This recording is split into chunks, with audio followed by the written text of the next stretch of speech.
السلام علیکم دوستوں، میں ہوں شبیر حسن، آپ دیکھ رہے ہیں اپنا YouTube channel lessons and info. دوستوں آج اس ویڈیو میں ہم بات کرنے والے ہیں ان چیزوں کے بارے میں جس سے غسل فرض ہوتا ہے، یعنی کہ وہ چیزیں کون سی ہیں جن میں سے ایک بھی اگر کسی بندے کے اندر پائی جائے تو اس بندے پر غسل کرنا فرض ہو جاتا ہے، اور ان 5 چیزوں میں سے اگر کوئی ایک بھی پائی جائے تو وہ بندہ نماز نہیں پڑھ سکتا اور دیگر مخصوص عبادتوں کو بھی وہ بجا نہیں لا سکتا ہے۔ تو دوستوں وہ 5 چیزیں کون سی ہیں جس سے ایک بندے پر غسل کرنا فرض ہو جاتا ہے، نہانا ضروری ہو جاتا ہے، جانتے ہیں اس ویڈیو میں۔ ویڈیو کو شروع کرنے سے پہلے ایک درخواست کہ ویڈیو پسند آئے تو کر دے لائک، اگر چینل پہ نئے آئے تو چینل کو سبسکرائب کر لے اور ساتھ ہی ساتھ صدقہ جاریہ کی نیت سے اس ویڈیو کو کم از کم 5 لوگوں تک شیئر کر دے۔ تو جانتے ہیں ڈیٹیل کے ساتھ۔ تو دوستوں جن 5 چیزوں سے انسان پر غسل کرنا فرض ہو جاتا ہے، ضروری ہو جاتا ہے، وہ یہ ہے۔ نمبر 1، اگر کسی کے عضو خاص سے منی نکلا اس حال میں کہ وہ شہوت کے ساتھ نکلا، یعنی کہ اگر شہوت کے ساتھ منی کسی کے عضو خاص سے نکلا تو غسل فرض ہوگا، لیکن اگر منی تو نکلا لیکن شہوت کی وجہ سے نہیں تو اس صورت میں انسان پر غسل فرض نہیں ہوتا۔ نمبر 2، احتلام یعنی کہ نائٹ فیل، یعنی اگر کوئی شخص سو رہا تھا اور سونے کے بعد جب وہ جاگا تو اپنے کپڑوں میں دیکھا کہ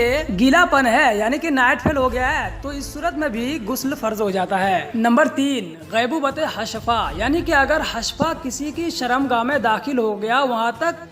غائب ہو گیا، تو اس صورت میں شہوت ہو یا نہ ہو، انزال ہوا ہو یا نہ ہو، صرف حشفہ کے کسی کی شرمگاہ میں غائب ہو جانے کی وجہ سے غسل فرض ہو جاتا ہے۔ دوستو حشفہ مرد کے ذکر کے اس حصے کو کہا جاتا ہے جو ختنہ کرنے کے بعد ایک دائرے کی شکل میں ہو جاتا ہے، اسے حشفہ کہتے ہیں۔ تو اگر وہاں تک دخول ہو گیا کسی کی شرمگاہ میں تو اس سے بھی غسل فرض ہو جاتا ہے، ضروری ہو جاتا ہے۔ نمبر 4، حیض یعنی کہ مینسٹرویشن، یعنی کہ عورت کو جو ماہواری خون آتا ہے جب وہ بند ہو جائے، اس سے فراغت مل جائے تو اس وقت اس عورت پر غسل کرنا فرض ہو جاتا ہے۔ اور نمبر 5 ہے نفاس، یعنی کہ بچہ پیدا ہونے کے بعد جو خون آتا ہے، جب وہ خون بند ہو جائے، عورت اس سے فراغت پالے تو اس وقت عورت پر غسل کرنا فرض ہو جاتا ہے۔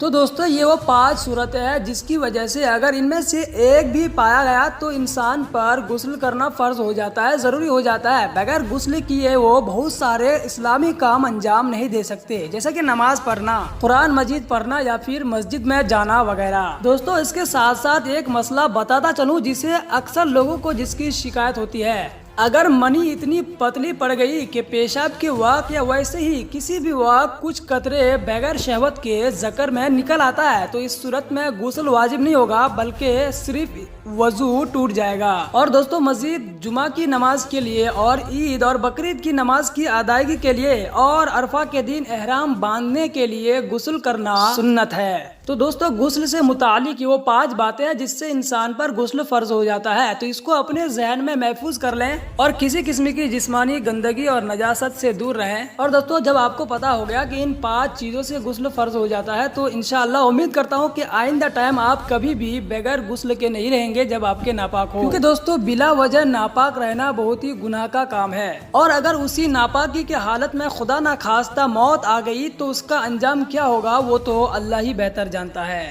میں تو دوستو ویڈیو پسند آیا ہوگا، آج کے لیے اتنا ہی، ملتے ہیں نیکسٹ ویڈیو میں، تب تک کے لیے take care of your self, خدا حافظ۔